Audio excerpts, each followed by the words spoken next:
This series is for those who love India because this is a product of my eternal love affair with India, that is Bharatvarsh. ये जो series है जो आप देख रहे हैं, ये उन लोगों के लिए है जो भारतवर्ष को बहुत प्रेम करते हैं या प्रेम बहुत करना चाहते हैं। और ये मैंने जो सालों सालों तक भारतवर्ष के बारे में पढ़ा है, जाना है, ज्ञान निकालने की कोशिश की है, एक्सट्रैक्ट करने की कोशिश की है, उसका फलस्वरूप ये सीरीज़ में आप तक लेके आ रहा हूँ। Let's start with the evolution theory. Here are some general ideas of this evolution theory, which was further emphasized by Darwin in his famous book of 1859, Origin of Species. चलो हम लोग शुरू करते हैं एक बहुत ही फेमस थ्योरी, एवोल्यूशन थ्योरी से। Evolution theory माने एवोल्यूशन का मतलब है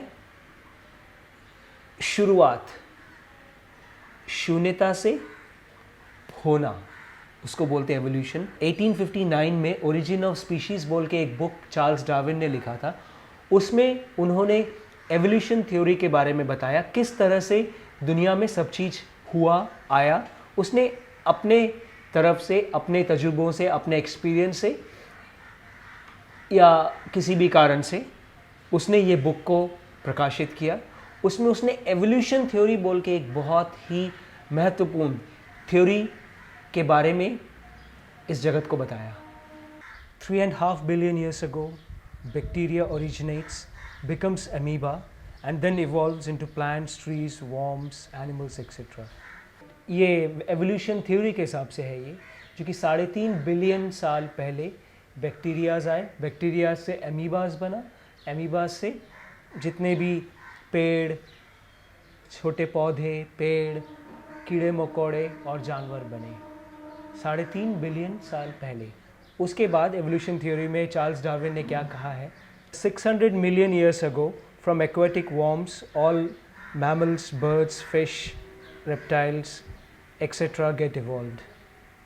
600 मिलियन साल पहले, वो 3.5 बिलियन साल पहले हुआ, फिर ये 600 मिलियन साल, 3.5 से लेके 600 के बीच में कुछ कोई खबर नहीं है, तो 600 मिलियन साल पहले क्या हुआ, ये जो पानी के जो वॉर्म्स थे, कीड़े मकोड़े थे, उसमें से मैमल्स बने। मैमल्स वो होते हैं जो अपने बच्चों को दूध पिलाते हैं, अपने बच्चे को अंडे के रूप में नहीं, पूरा का पूरा ही जन्म देते हैं। तो मैमल्स बने और बर्ड्स बने, मछली बने और रेप्टाइल्स बने। रेप्टाइल्स वो होते हैं जो पानी में भी रहते हैं और ज़मीन में भी रहते हैं। 70 million years ago, first primates appeared and were fruit eating and tree living shrews, mice like, became monkeys 40 million years ago, then apes 20 millions, then gorillas 8 millions, chimpanzee 5 million, and then 4 million years ago they walked on 2 feet as hominids। 70 million साल पहले सबसे पहले primates बने। Primates जो थे चूहे के जैसे थे और वो फल खाते थे। तो वो प्राइमेट से बने 40 मिलियन साल पहले, प्राइमेट से मंकीज़ बने, और 20 मिलियन साल पहले मंकीज़ से एप बने, और 8 मिलियन साल पहले एप से गोरिल्ला बने, 5 मिलियन साल पहले चिंपैंजी बने, और 4 मिलियन साल पहले वो चिंपैंजीज धीरे धीरे 2 पैर में खड़े होके 2 हाथ उठा के चलना शुरू किए।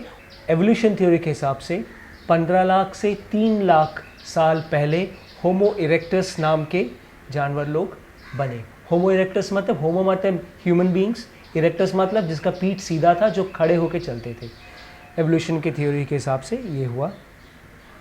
400,000 to 250,000 years ago became Homo sapiens। 4 lakh से 2.5 लाख साल पहले होमो सेपियंस बने। होमो सेपियंस मतलब इंसान। तो इसने ऐसा बोल के क्रिश्चियन लोग और मुसलमान लोग जो मानते हैं आदम और हव्वा जो 500-600 साल 6000 साल पहले जन्म ली थी, उन्हीं से सब इंसान बने हैं, इसको चार्ल्स डार्विन ने उसको ख़त्म कर दिया। 1 lakh years ago became modern man in Asia and Africa। 40,000 to 35,000 years ago in Europe, 30,000 years ago in America, and 25,000 years ago in Australia। उसके बाद उन्होंने कहा जो 1 लाख साल पहले आजकल जैसे हम मॉडर्न इंसान को देखते हैं ऐसे हाथ पैर और सब कुछ, वो 1 लाख साल पहले एशिया और अफ्रीका में हुए और एशिया अफ्रीका से फिर धीरे धीरे इन लोग स्प्रेड आउट होकर 40,000 से 35,000 साल पहले यूरोप में हुए, उसके बाद 30,000 साल पहले अमेरिका में हुए और 25,000 साल पहले ऑस्ट्रेलिया में हुए। ये उसके हिसाब से है, उसने शायद देखा था जाके या फिर कुछ पता नहीं क्या, उसके हिसाब से ऐसा है। To express the evolution process these theorist use the term natural selection. This is about the survival of the fittest, where the weak, sick and indifferent species in a particular environment do not survive. They gradually adapt to circumstances and evolve into a new species, like their example of the cat turning into a tiger, while some cats remain thus. ये जो छोटे से bacteria से amoeba बन के, चूहा बन के, पेड़ बन के, पौधा बन के, ये सब जो धीरे धीरे मंकी से एप बने, एप से चिंपांजी, गोरिल्ला बने, चिंपांजी बने, होमो इरेक्टस बने, इंसान बने, ये सब चीज़ जो हुआ एवोल्यूशन थ्योरी के हिसाब से, चार्ल्स डार्विन ने इस चीज़ को जस्टिफाई करने के लिए एक शब्द का इस्तेमाल किया, वो है नेचुरल सिलेक्शन। नेचुरल सिलेक्शन माने हालात के हिसाब से बदल जाना। इसका मतलब क्या हुआ हालात के हिसाब से बदलना? सोचो जो एक मछली है जो पानी में रह के उसको खाना नहीं मिल रहा है या कुछ ऐसा कुछ हालात आया है जिसके कारण उसको पानी से बाहर निकलना पड़ रहा है। जब वो पानी से बाहर निकल रहा है तब वो पानी से बाहर निकलेगा तो उसके पास तो गिल्स है जो पानी के अंदर ही सांस ले सकता है, उसके पास तो लंग्स नहीं है, फेफड़े नहीं है। तो धीरे धीरे वो, क्योंकि उसको पानी से बाहर निकलना है तो उसके धीरे धीरे उसके अंदर ऐसे फेफड़े आने शुरू हुए जिससे कि वो पानी के अंदर भी रह सकता है, ज़मीन में भी रह सकता है। फिर धीरे धीरे उसको ज़मीन में ज़्यादा रहना पड़ा तो पानी के गिल्स की उसको ज़रूरत नहीं पड़ी। तो इस तरह से धीरे धीरे ये बोलते हैं नेचुरल सिलेक्शन, हालात के हिसाब से बदलना। तो ये चीज़ चार्ल्स डार्विन इस चीज़ को जस्टिफाई करने के लिए उसने कहा ये जो एक छोटा सा चूहा इंसान बन गया ये इसलिए बना क्योंकि एक नेचुरल सिलेक्शन के तहत बना। एक हालात के हिसाब से बदलने के जज्बा ने इंसान को, एक चूहे को इंसान बना दिया। The evolution theorists and thinkers have also used other terms like recombination, where they think that the genes of the parents are combined in an irregular pattern that changes the form of an offspring as a new kind of species. They thought that with similar recombination, mutation, genetic drift, the shrew, like mice, change into a modern man. Thoughtfully, the genetic history of a shrewd man. ये जो पद्धति हो रहा था जिससे कि एक चूहा एक इंसान बन जा रहा है, इसको एक तो नेचुरल सिलेक्शन का पद्धति था और दूसरा उन्होंने कहा जो कि रिकम्बिनेशन, एक और एक थ्योरी बनाया रिकम्बिनेशन। रिकम्बिनेशन माने सोचो जो कि एक चूहा है, उसके जो जीन्स है, उसके खून में जो जीन्स है वो जीन्स एक कॉम्बिनेशन में है। अब चूहे को बंदर बनने के लिए उस जीन्स में किसी और प्राणी के जीन्स के साथ उसका मिलन होके जीन्स रिकम्बिनेशन, एक जीन्स कंबाइन होता है और एक नया कंबाइन जब हुआ, नए सिरे से जीन्स जब आके मिले तो इससे एक नया प्राणी बना। जैसे कि एक शेर, एक लायन का जीन्स और एक टाइगर का जीन्स मिलके जब एक नया जानवर बना तो उसको लाइगर बोलते हैं। Fishes came to land and needed to breathe, so gills turned into lungs and became frog. फिर चार्ल्स डार्विन ने ये कहा चूँकि फिशेस जो मछलियाँ हैं उनको ज़मीन में आना था तो उनका जो गिल्स था, उनका जो सांस लेने का, जो पानी के अंदर सांस लेने का जो फेफड़ा होता है गिल्स, वो लंग्स में बदलना था। और जब मछलियाँ जब पानी से बाहर निकली ज़मीन पर आई तो गिल्स क्या बन गई, लंग्स बन गई अपने आप। रिकम्बिनेशन बोलो, नेचुरल सिलेक्शन बोलो, ये लंग्स ये बन गई मछलियाँ। मछलियाँ मेंढक बन गई क्योंकि मेंढक के पास लंग्स हैं तो मछलियाँ मेंढक बन गई। Frogs jumped around, so nature forced it down to lizards, snakes and crocodiles. तो इसमें डार्विन ने कहा कि फ्रॉग्स जो थे वो बहुत उछलते थे, इधर उछल उछल के इधर उधर सब जगह जाते थे। तो नेचर ने क्या किया, उसको दबा के उसको क्रोकोडाइल बना दिया, सांप बना दिया, लिजर्ड बना दिया, ड्रैगन बना दिया। Their slow motion bored nature and turned them into small or huge dinosaurs. इसके बाद ये सब चीज़ जो था, ये तो बहुत धीरे धीरे आस्ते आस्ते चलने वाले प्राणी हैं, तो ये जो स्लो मोशन में इन लोग चलते थे ये नेचर को बोर कर दिया। तो उन्होंने क्या किया, उसको बड़ा करके उसको डायनासोर बना दिया, जो उछल उछल के इधर उधर पूरा चारों तरफ जाने लगे, दौड़ दौड़ के जाने लगे dinosaurs. Dinosaur stamped the ground of Asia, America and Europe, and after living between 250 to 65 million years, an unknown to them natural calamity removed all huge dinosaurs around 65 million years ago. Dinosaur तो बहुत बड़े बड़े थे, तो उन्होंने क्या किया, पूरे एशिया, अफ्रीका, अमेरिका सब जगह की ज़मीन को ऐसे के चल चल के पूरा दबा दिया।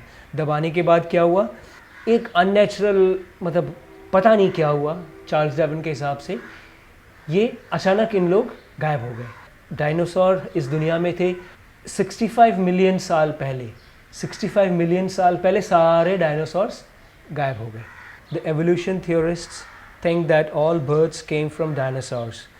This idea they got from the fossils of archaeopteryx found mostly in Germany and one near London dating 140 to 120 million years ago. These were the size of medium crows with body weight thought as 200 to 500 grams and had 2 legs and feathered wings like structures with claws in their wings and dinosaur like mouth and teeth. The evolution theorists judged that this was the ancestor of all birds, which have many thousands of varieties from the tiny hummingbird to the big ones. Fishes are the ancestors of bird according to them. Evolution theory को जो मानते हैं, जो promote करते हैं, Charles Darwin को जो अपना भगवान मानते हैं, उन लोग ये कहते हैं कि हमारे आसपास जितने भी हम पंछी देखते हैं, परिंदे देखते हैं, बर्ड्स देखते हैं, जिसका आवाज़ हमें सुनाई भी दे रहा है, ये सब बर्ड्स आए हैं डायनासोर से। अब उन्होंने ये कैसे सोचा, क्योंकि एक डायनासोर का कंकाल मिला, फॉसिल मिला, जिसका नाम था आर्चियोपेटेरॉक्स, नाम भी उन्होंने ही दिया है। ये जर्मनी में भी मिला और लंदन के पास भी मिला, जो 140 से 120 मिलियन साल पुराने थे। ये जो आर्चियोपेटेरॉक्स जो डायनासोर है, इसका जो फॉसिल जो था वो 140 से 120 मिलियन साल पुराना था। और उन्होंने देखा जो कि उस फॉसिल में एक ऐसा एक मीडियम साइज़ कौवा जो साइज होता है, कौवे के साइज़ का एक फॉसिल मिला, जिसके पंख थे इस तरह से उड़े हुए। पंख में एक तो उनके पैर थे और पंख लगा हुआ था उनका उसमें, और उसमें क्लॉज थे, मतलब हाथ के जैसे कि डायनासोर के जैसे क्लॉज होते हैं। तो उन्होंने सोचा चूँकि यही है आर्चियोपेटेरॉक्स जो है, यही सारे परिंदे आर्चियोपेटेरॉक्स से ही आए हैं। जबकि हमारे दुनिया में एक छोटे से हमिंग बर्ड से लेकर बड़े बड़े ऑस्ट्रिच तक जो बड़े बड़े परिंदे हैं, वो सब बोलते हैं जो कि आर्चियोपेटेरॉक्स से आए हैं। Now there are some thoughts for a thinking reader to ponder.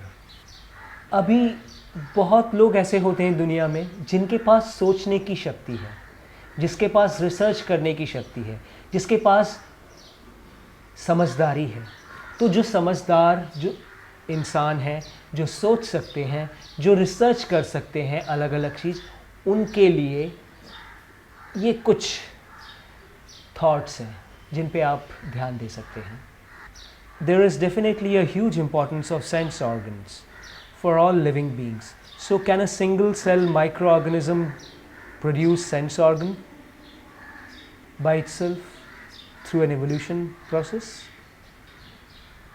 ये जो हमारे शरीर में सेंस ऑर्गन्स होते हैं, ये छूना, सुनना, ये 5 सेंस ऑर्गन्स जो हमारे शरीर में हैं, ये जो चीज़ है, ये एक किसी भी इंसान में, किसी भी जानदार में जो सेंस ऑर्गन्स है, आप इसको सोचिए कि क्या एक सिंगल सेल, एक सेल का, एक हमारे शरीर में तो बहुत सारे सेल्स होते हैं, बहुत सारे सेल्स मिलके टिश्यूज़ बनते हैं, बहुत सारे टिश्यूज़ मिलके स्किन बनता है, बहुत सारे ऑर्गन्स में हमारे बहुत सारे टिश्यूज़ होते हैं, बहुत सारे सेल्स मिलके टिश्यूज़ बनते हैं। ये आपके सोचने के लिए है कि क्या एक सेल का एक माइक्रो ऑर्गेनिज्म, जो माइक्रोस्कोप से दिखने वाला ऑर्गेनिज्म जो है, उससे ये जो इतना समझदारी का जो सेंस ऑर्गन्स है, क्या ये एक सेल के माइक्रो ऑर्गेनिज्म से सेंस ऑर्गन्स इवॉल्व हो सकते हैं? ये आपको सोचना है। Adaptation and natural selection can affect the body color appearance like the external differences between Japanese, Caucasian, Indian, etc. This can't produce new species.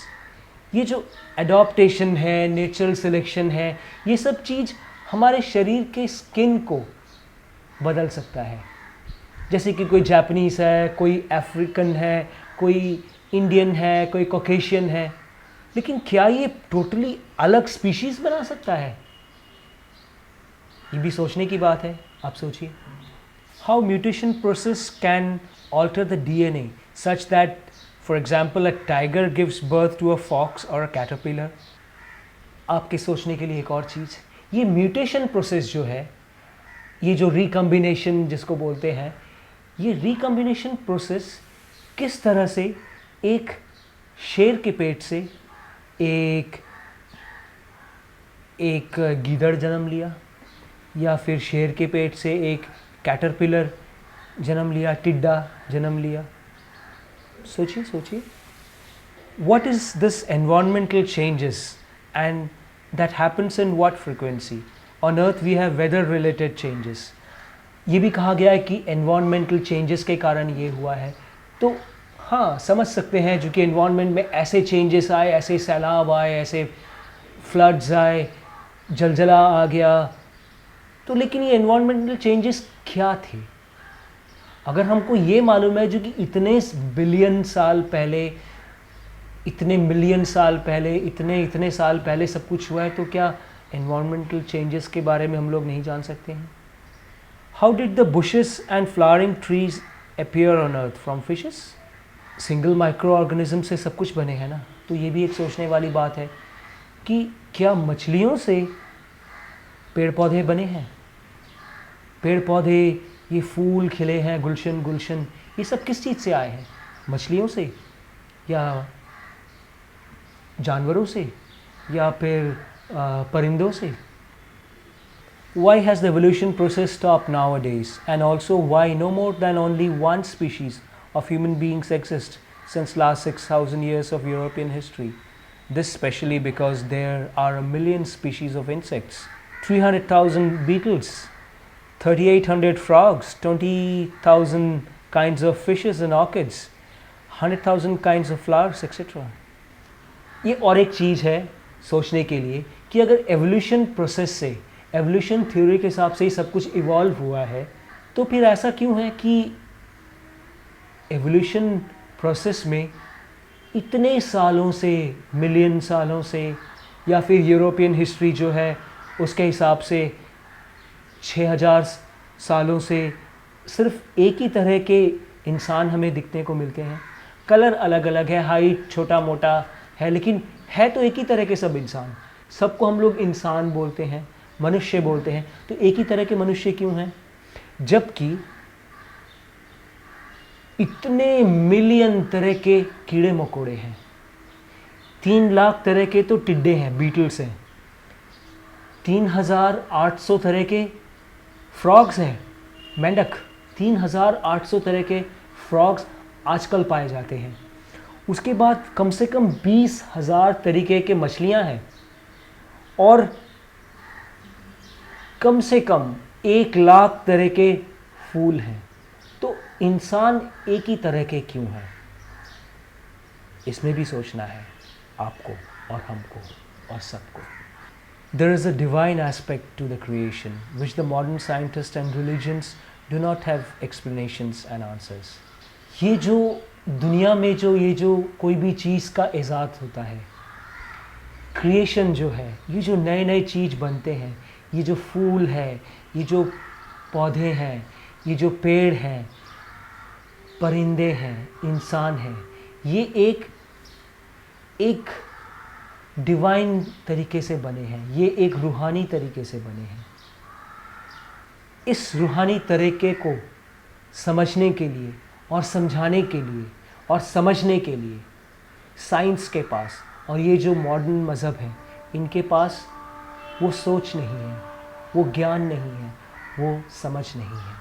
इसलिए इन लोग किसी ने एक थ्योरी बनाया तो दूसरे ने उस थ्योरी को तोड़ के दूसरा थ्योरी बनाया, तीसरे ने दूसरे थ्योरी को तोड़ के चौथा थ्योरी बनाया। इस तरह से इन लोग बनाते ही रहते हैं, एक को बिगाड़ना, एक को बनाना। There is life and the soul. This life factor is not a physical property, but it is an aspect of Almighty.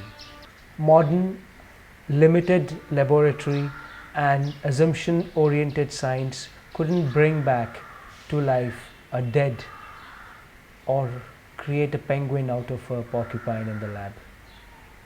इस दुनिया में जो जीव है, जो जीवन है, एक है जीव, एक है जीवात्मा। ये जो आत्मा है और ये जो जीव है, ये ऐसा एक चीज़ है जो चाहो तो बहुत आसान है समझना, और ना चाहो तो बस सोचते रह जाओगे। क्योंकि ये जो ज़िंदगी है, ये सिर्फ ऊपर वाले का एक शारीरिक रिप्रेजेंटेशन है, एक शरीर का हिस्सा है। जो हमको दिखता है वो ऊपर वाले का एक हिस्सा है। ये जो मॉडर्न इंसान है, वो जब अपने साइंस को कैसे समझता है मॉडर्न इंसान, लेबोरेटरी में समझता है या फिर एज्यूम करता है जो कि हाँ ऐसा होगा, ये हो सकता है। तो ये एजम्पशन वाला साइंस या फिर लेबोरेटरी जो एक लिमिटेड चीज़ है, लेबोरेटरी में हम 1 2 3 4 5 6 7 8 9 10 एक्सेट्रा काम कर सकते हैं। पूरा का पूरा सब कुछ नहीं पता कर सकते हैं। लेबोरेटरी में हम लोग आत्मा को नहीं जान सकते हैं, लेकिन एक आत्मा होता है। लेबोरेटरी में हम लोग भगवान को नहीं जान सकते, लेकिन भगवान है। और अगर हम लोग जान लेते, अगर लेबोरेटरी में हम लोग जान लेते, एज्यूम करके सब कुछ अगर हम लोग जान लेते, तो फिर हम एक मृत को जीवित नहीं कर सकते, हम एक मरने वाले को बचा नहीं सकते। कुछ पल के लिए शायद बचाते हैं, लेकिन अमर नहीं बना सकते लोगों को। तो ये जो चीज़ है, या फिर एक छिपकली को पकड़ के उसको एक फूल तो नहीं बना सकते हैं। तो ये जो है, ये चीज़ कौन करता है? नेचुरल सिलेक्शन नहीं करता है, ये चीज़ कोई तो करता है, जिसको हम लोग भगवान बोल सकते हैं। The soul and mind will remain unexplained by so-called scientific brain unless they stop being rebels against the traditions of India, where there are billions of pre-acquired scientific proofs of the ancient scientists of India called the Rishis, Maharishis and Acharya, etc.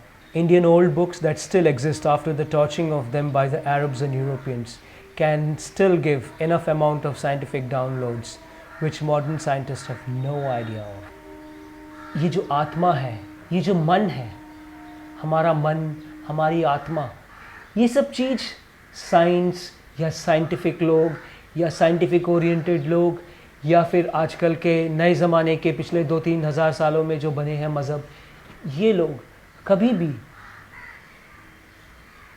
मन को समझ नहीं पाते हैं, आत्मा को जान नहीं पाते हैं। ये लोग तभी मन को समझ पाएंगे या आत्मा को समझ पाएंगे जब इन लोग अपने सीमित पिंजड़े से निकलकर भारत के जो लगभग 200 करोड़ साल पुरानी सभ्यता, जहाँ पे हमारे देश के जो भारत के जो साइंटिस्ट हैं, जिन्हें ऋषि, महर्षि, मुनि कहा जाता था, आचार्य कहा जाता था, इन लोगों ने कितने एक्सपेरिमेंट्स किए, कितने हज़ारों सालों तक, करोड़ों सालों तक, लाखों सालों तक इन लोगों ने एक्सपेरिमेंट करके एक एक चीज़ को सामने इन लोगों ने दर्शाया।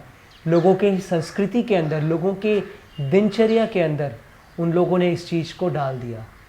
इस चीज़ को समझने के लिए उन लोगों को जो साइंस के गुलाम हैं, या फिर उन लोगों को जो ये 2-3 हज़ार सालों के जो मज़हब है उन लोगों के एक गुलाम है, उससे निकल के भारत के इस चीज़ में आना पड़ेगा।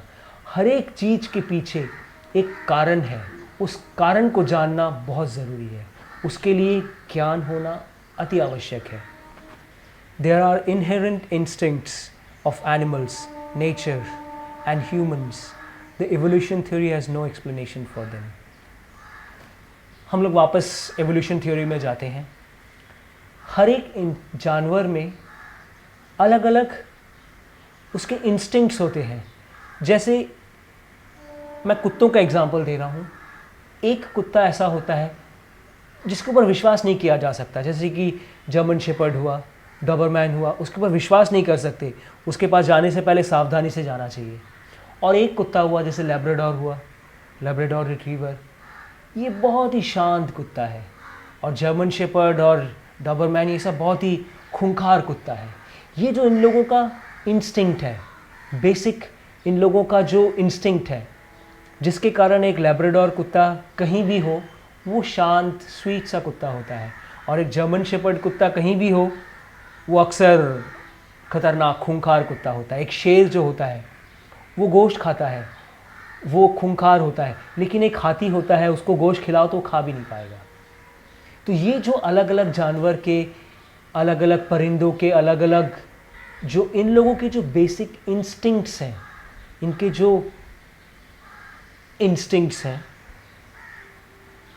वो कैसे आता है, वो कैसे इवॉल्व हो सकता है। क्या एक शेर जब एक हाथी को जन्म देगा, एवोल्यूशन थ्योरी के हिसाब से हो सकता है, शेर जब एक हाथी को जन्म दे रहा है तो क्या वो अपने माँ का गोश्त खाने का तरीका छोड़ के वो घास खाना शुरू कर देगा?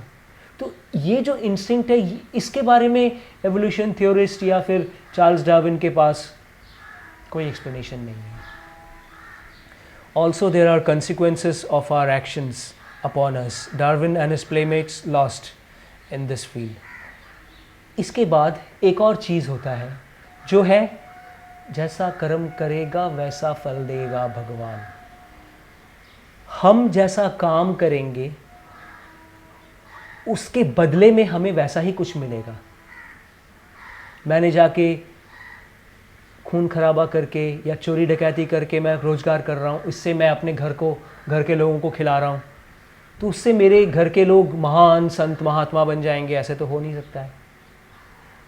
जैसा खाए अन्न वैसा बने मन, ये जो चीज़ है इसका एक्सप्लेनेशन नहीं है।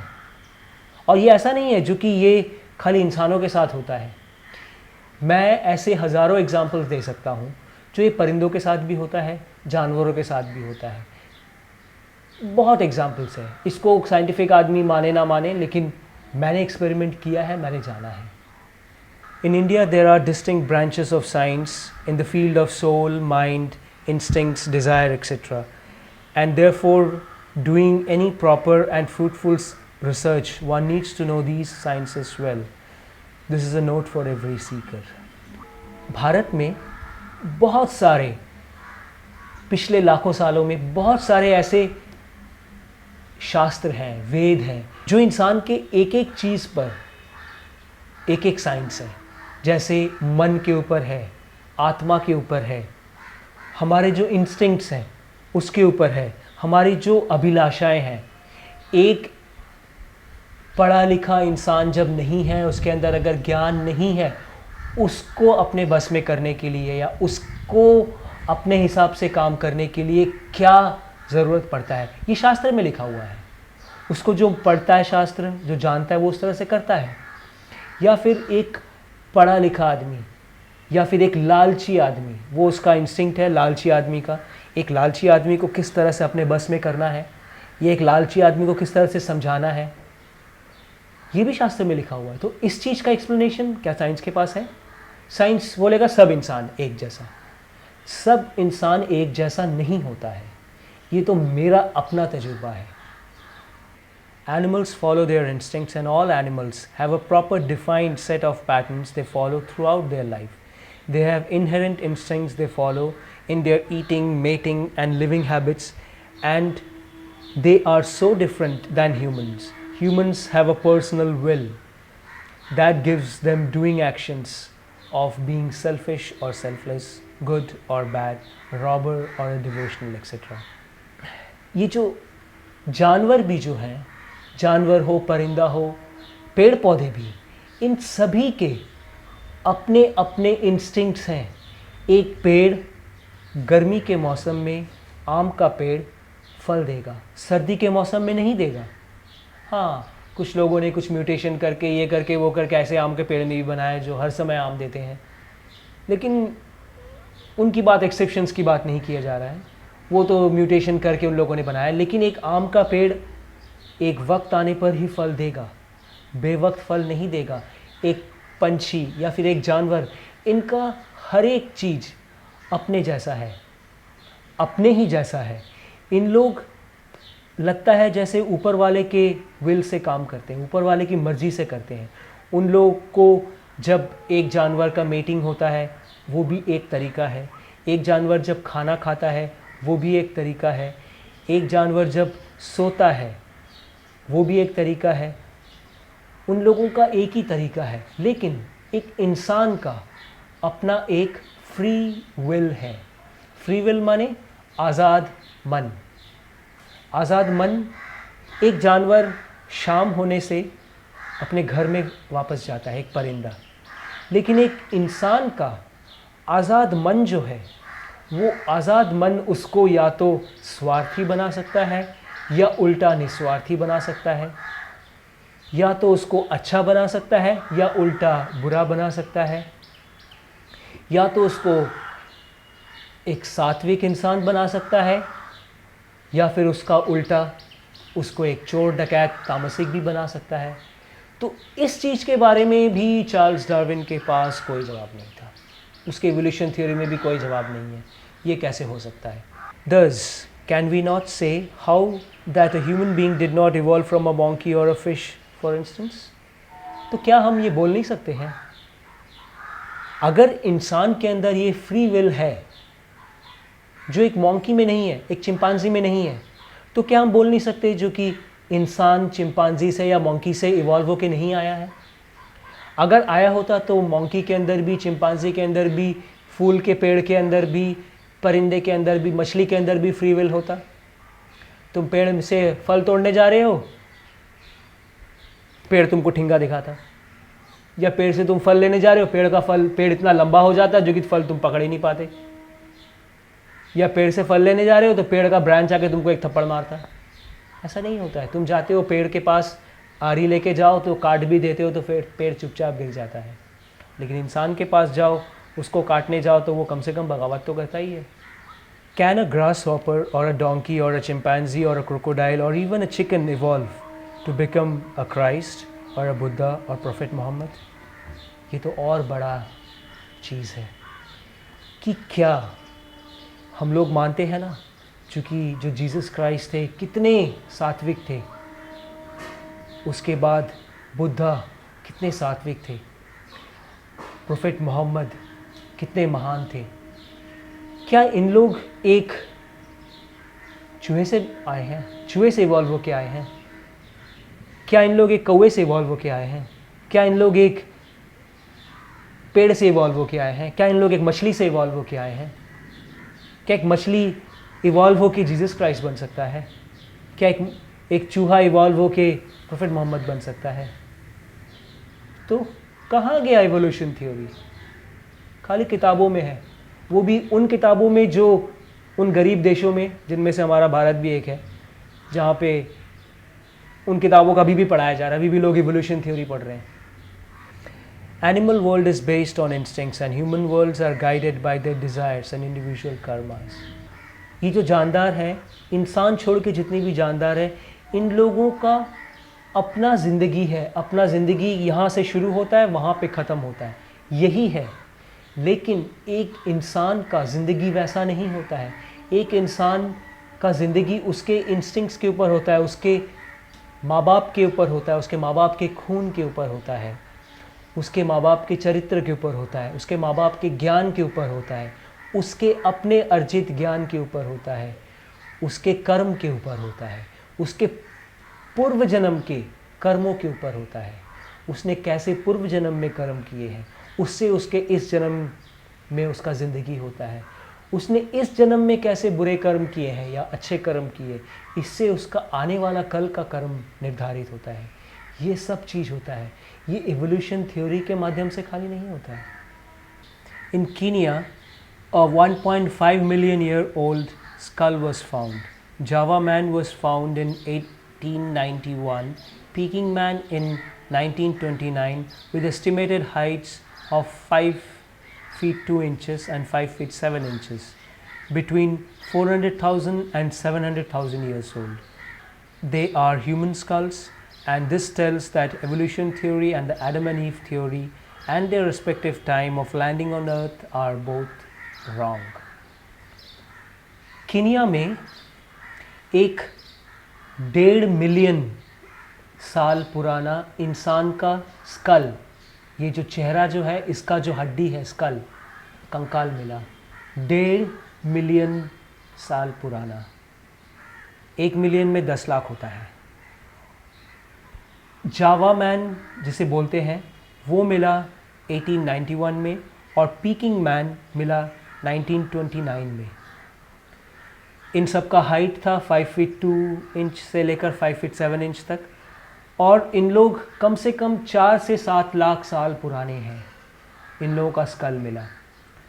तो ये जो ह्यूमन स्कल्स हैं, ये जो कंकाल है, इंसानों के कंकाल है, इससे एक चीज़ ये प्रूफ होता है कि एवोल्यूशन थ्योरी गलत है, और ये जो एडम एंड ईव, आदम और हव्वा का जो कहानी है, जो भी है, कब इन लोग 6000 साल पहले ज़मीन पे आए और उन्हीं से सारे इंसान बने, ये वाला थ्योरी भी गलत है।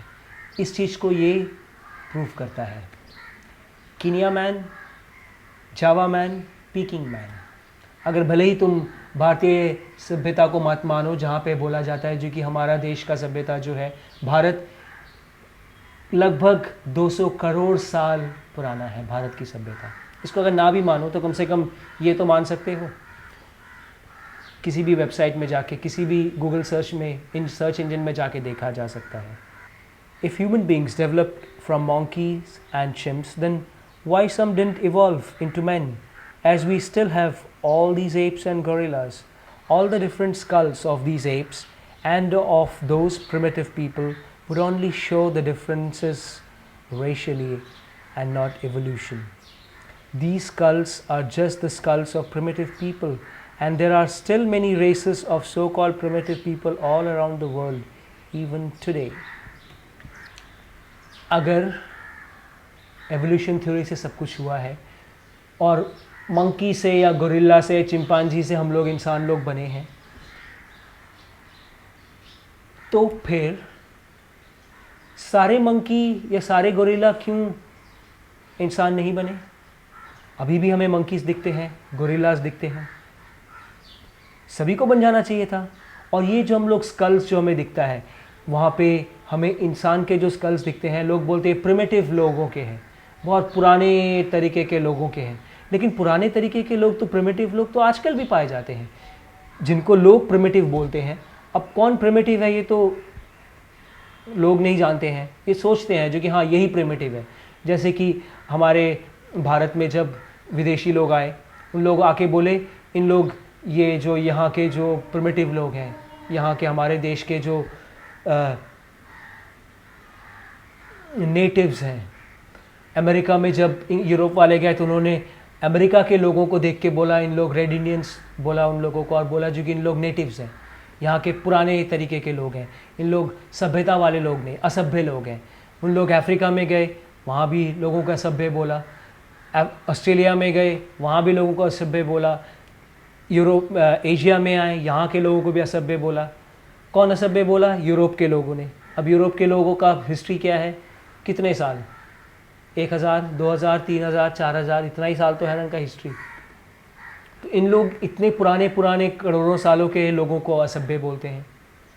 The stone and iron age concepts of Danish archaeologist Christian Thomsen in 1836 divided the so-called modern age into stone, bronze and iron ages, which also false and fails. Their opinion in those days was this: Stone Age from 2 millions to 3000 BC, Iron Age 3500 to 1000 BC, or 1500 to 1000 BC in Asia, Europe, Middle East and Africa.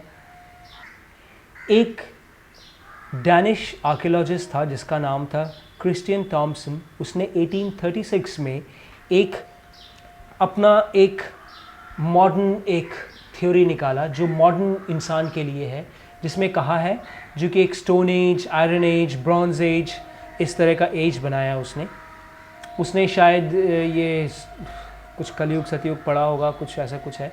उसने ठीक से पढ़ा नहीं, अल्प थोड़ा सा ज्ञान लेके उसने क्या किया, उसने बोला स्टोन एज जो था जब इंसान पत्थरों को घिस के आग निकालते थे, गुफा में रहते थे, तो उसने कहा जो कि 2 मिलियन साल से लेकर या फिर 20 लाख साल से लेकर 3000 BC तक, 20 लाख साल से 3000 BC माने अभी का 2000 प्लस 3000, 5000 साल पहले तक स्टोन एज था. 5000 साल पहले तक स्टोन एज था. हमारी सभ्यता में तो, भारतीय सभ्यता में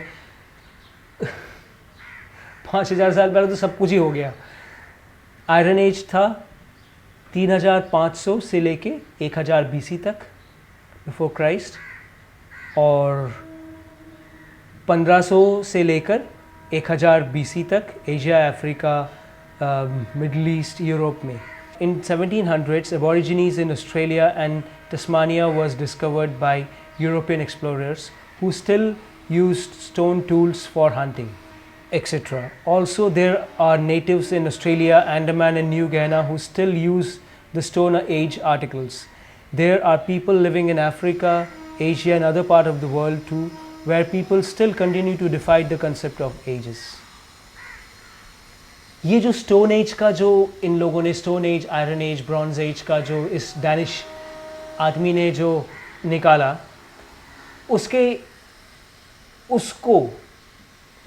उसको कचरे के डब्बे में डाला यूरोपियन लोगों ने खुद ही, क्योंकि हमारे दुनिया में आजकल हम लोग जो जानते हैं वो यूरोप का देन है. आजकल जो हम लोग जानते हैं, हम लोगों का हालत ऐसा है.